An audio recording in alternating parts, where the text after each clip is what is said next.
Eydir rahmet, gözlerimle dinle gamma, sözlerimle dinle dava, dövürüp de şarlar, sanmadı dedin ahmak, vah vah hayafak, eri derdi baderman, görmüşsem menenmen.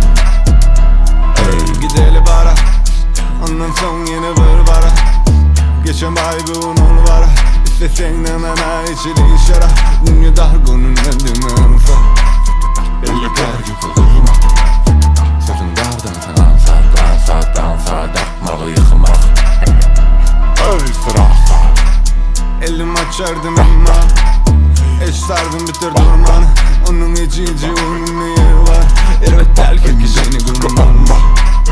adım edirdim vurma, eli alırdım dışlara eşrettim yaman adımı vurka. Sen bağ etti dolu dolu, niyetli yapmışsın soğudu. Gerek gelme ona, eşek bağla saatim düşür dozu. Yorun uzap gitti ayak